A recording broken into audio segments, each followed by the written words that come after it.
मैं तो ये कहना चाहूंगी कि गांव में तो फिर भी ये संभव है, लेकिन जो फ्लैटों में लोग रह रहे हैं, जो शहर में लोग रह रहे हैं, उनकी क्या दशा होगी और वो क्या किस तरह से खाना पकाएंगे, कैसे खाना खाएंगे। सबसे बड़ी चिंताजनक बात तो ये है कि जो लोग फ्लैटों में रहेंगे वो कैसे, कहाँ से तो ईंधन लाएंगे। दूसरी चीज, आपने देखा होगा बीकानेर का आंदोलन जो खेजड़ी के लिए हो रहा है, जब सारे पेड़ पौधे कटवा दिए गए हैं तो लकड़ी भी कहाँ से आएंगी।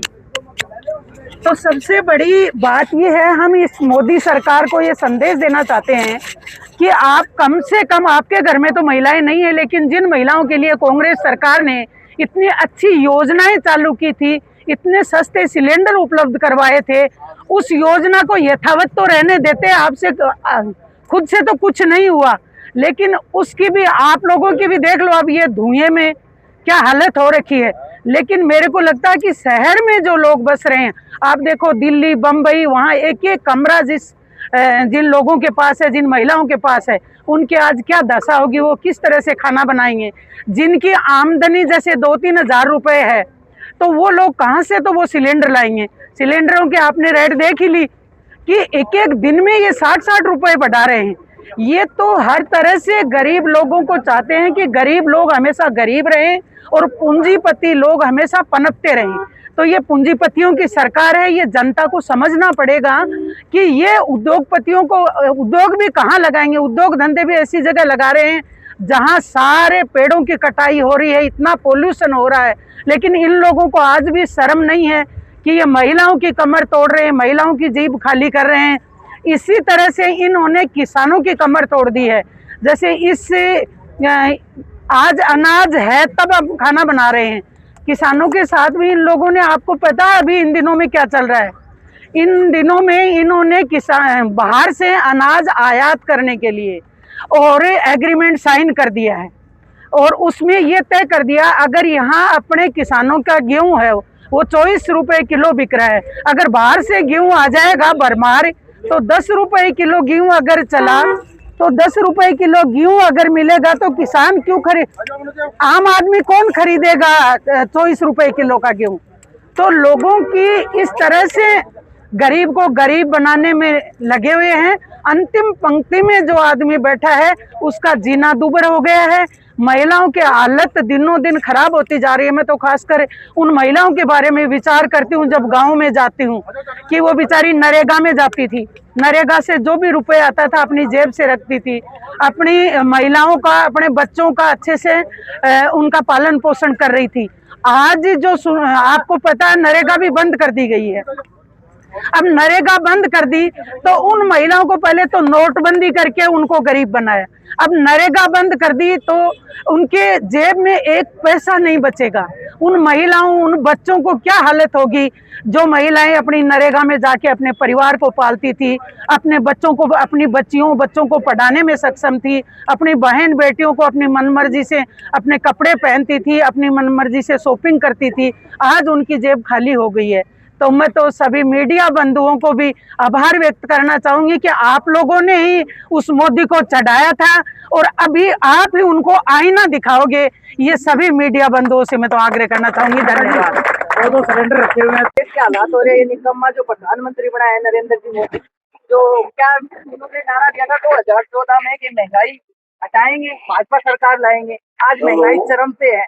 आप देख रहे हो, कल हमने ये जो धरने के लिए जो स्टेटस लगाया था तो उसमें लोगों ने नीचे लिखा था, अंधभक्त जो आज भी अंधभक्त है वो नीचे लिख रहे हैं कि कांग्रेस की सरकार में तो 1100 रुपए सिलेंडर था। अरे मूर्ख हो, 1100 रुपए सिलेंडर वो सब्सिडी के साथ में था, जिसमें हमें सिर्फ 450 रुपए में सिलेंडर मिलता था। इनकी एक जो मंत्री थी, जब सिलेंडर पे सिर्फ 50 रुपए की बढ़ोतरी हुई थी तो वो सड़क पे बैठ गई थी। आज कहाँ है वो मंत्री जी। और तो ये पूछना चाहती हूँ। दूसरा, भारत को मोदी ने एकदम ऐसे कर दिया, आप समझ नहीं सकते। उन्होंने हमें जानबूझ के संकट में डाला है, क्योंकि उनको पता है ईरान के हमारे रिश्ते कैसे थे। उन्होंने जानबूझ के ये रिश्ते खराब किए हैं। उनके समुद्र के द्वारा हमारी जो गैस आ रही है, 50% गैस का आयात वहां से होता है। तो उन्होंने जानबूझ के जो हमारे लोगों को इस संकट में डाला है, वो सिर्फ नरेंद्र मोदी जी की वजह से आज हम संकट में है, तो उनकी वजह से है। लोगों का कहना है, लोग ये जो अंधभक्त हैं जो घर में उनके सिलेंडर नहीं है, बाहर में कहते हैं मोदी मोदी। अरे हद होगी भाई। पहले तेरी माँ से तो पूछो, माँ बहनों से तो पूछो क्या हालत हो रही है आज घर में। सिलेंडर लोगों के पास है नहीं। पहले जो घर घर सिलेंडर, कांग्रेस सरकार में जो घर घर सिलेंडर आते थे, आज वो सिलेंडर हमें रोड पे लग के लेना पड़ता है। 4 बजे महिलाएं रोड पे जाती है तो भी 12-1 बजे तक कोई सिलेंडर का कोई समाधान नहीं है।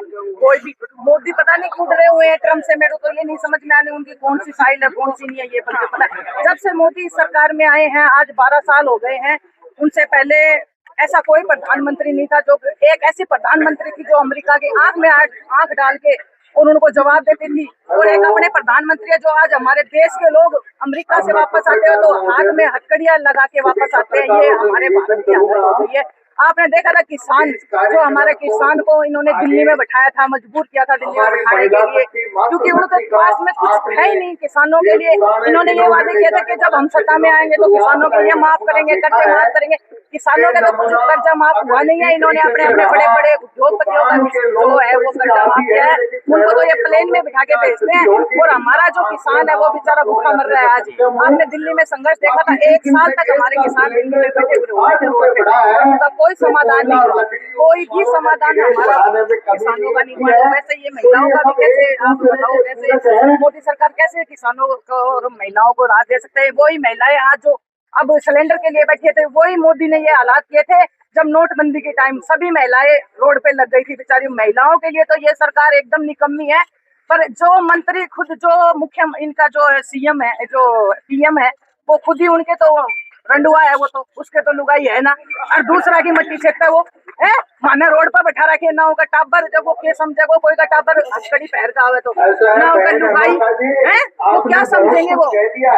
हाँ ये बताओ। नहीं मैं सही कह रही हूँ एकदम, क्योंकि ये लुगाइयों की भड़ास है, ये औरतों की भड़ास है, ये हमारी आवाज है जो कि आज हम सड़कों पे है। ये हर महिला की आवाज है। हर महिला नहीं आ सकती बाहर। मैं उनके लिए कहना चाह रही हूँ, ऐसी जो भ्रष्ट सरकार है, ये नारा देते हैं बोले कांग्रेस सरकार ने 70 साल में क्या गया। अरे भाई कांग्रेस सरकार 70 साल में वो स्कूल बनाया, जड़े तो बड़ा वोट खेलवा गया नहीं, थारा शौचालय में आज मान वोट खेलना पड़ता। शर्म आनी चाहिए ऐसी सरकार को, निकम्मी और नकारा सरकार।